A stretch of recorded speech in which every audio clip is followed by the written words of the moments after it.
बोलो जयकारा बोल मेरे श्री गुरु महाराज की जय। बोलो साचे दरबार की जय। बोलिए श्री कार्तिक महात्म्य की जय। 18वां अध्याय। एक दिन महाराज पृथु ने नारद जी से पूछा, हे देवऋषि नारद जी, समस्त गोपियों में राधा जी ही भगवान श्री कृष्ण को इतनी प्रिय क्यों हैं तथा कार्तिक मास में भगवान कृष्ण के साथ उनकी ही पूजा क्यों होती है। नारद जी ने कहा, हे राजन, पहले मनवंतर में पांचाल देश में प्राचीन विहि नाम का एक राजा था। उसने विष्णु भगवान का एक अत्यंत सुंदर और विशाल मंदिर बनवाया।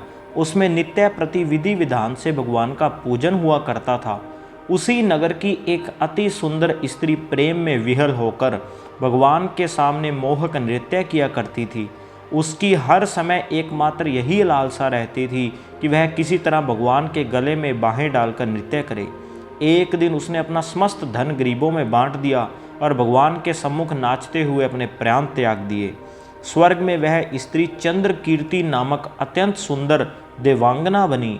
एक दिन वह दर्पण में अपना अद्भुत रूप लावण्य देखकर मन ही मन कहने लगी कि भगवान के अतिरिक्त अन्य कोई मेरा पति नहीं हो सकता। ऐसा विचार करके वह भगवान की छवि मन में धारण कर नृत्य करने लगी। कुछ समय बाद दैत्यों के आतंक से दुखी होकर समस्त देवता ब्रह्मा जी की शरण में गए। तब ब्रह्मा जी ने भगवान विष्णु के कृष्ण अवतार लेने का संपूर्ण वृत्तांत देवताओं को सुनाया और साथ ही उनको आज्ञा दी कि देवता ग्वाल बाल एवं देवांगनाएं गोपियों के स्वरूप में जन्म लेकर भगवान की सेवा करें। देवांगना चंद्र कीर्ति ब्रह्मा जी से प्रार्थना करती हुई बोली, हे पितामह, भगवान स्वयं मेरे साथ नाचे, मेरा पूर्व जन्म का यह मनोरथ पूर्ण करने की कृपा कीजिए।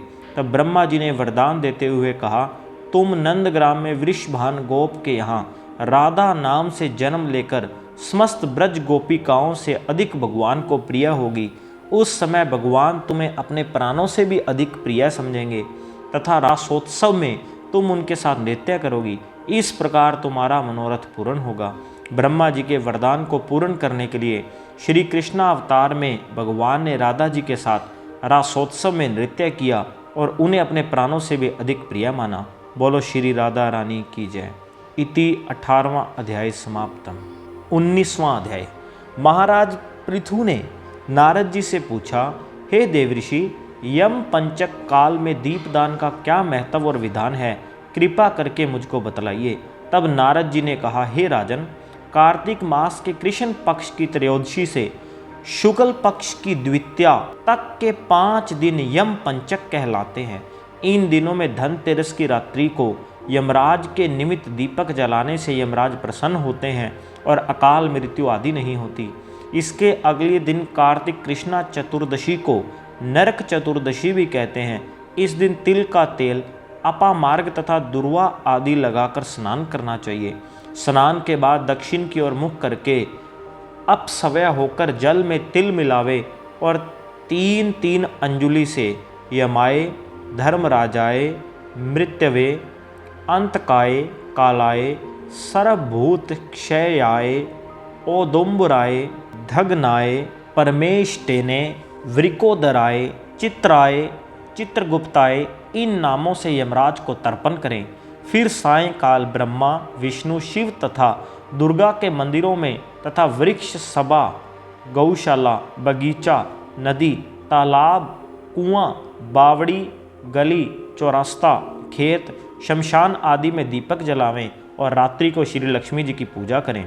यदि शस्त्र से किसी की मृत्यु हुई हो तो उसके निमित्त भी चतुर्दशी को दीपदान करना चाहिए। इससे अक्षय पुण्य फल प्राप्त होता है।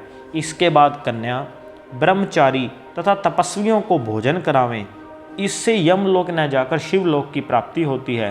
कार्तिक की अमावस्या अर्थात दीपावली के दिन भी स्नान आदि से निवृत्त होकर पितरों का पूजन व श्राद्ध करके ब्राह्मणों को भोजन करावें। फिर सायंकाल घर, तुलसी के समीप देव स्थान, शमशान, नदी, पर्वत, चौरस्ता तथा गौशाला में दीपक जलावें। तत्पश्चात लक्ष्मी जी की स्तुति करके उनको जगावें। जिस प्रकार पतिव्रता स्त्री अपने पति से पहले जागती है, उसी प्रकार लक्ष्मी जी भी भगवान से 12 दिन पहले जागती हैं।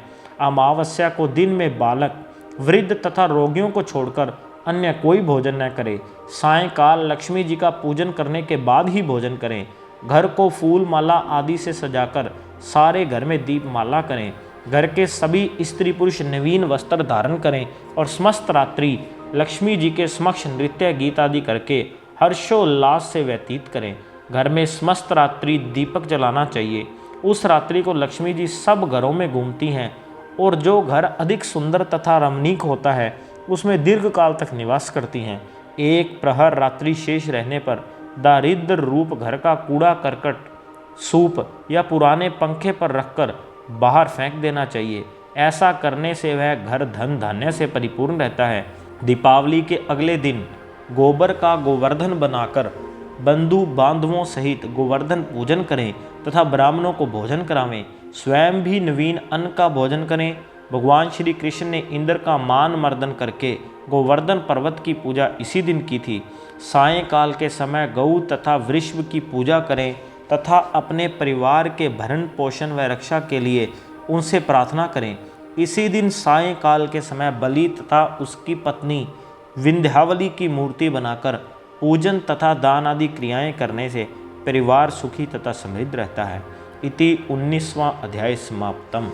बोलो जयकारा बोल मेरे श्री गुरु महाराज की जय। बोलो साचे दरबार की जय।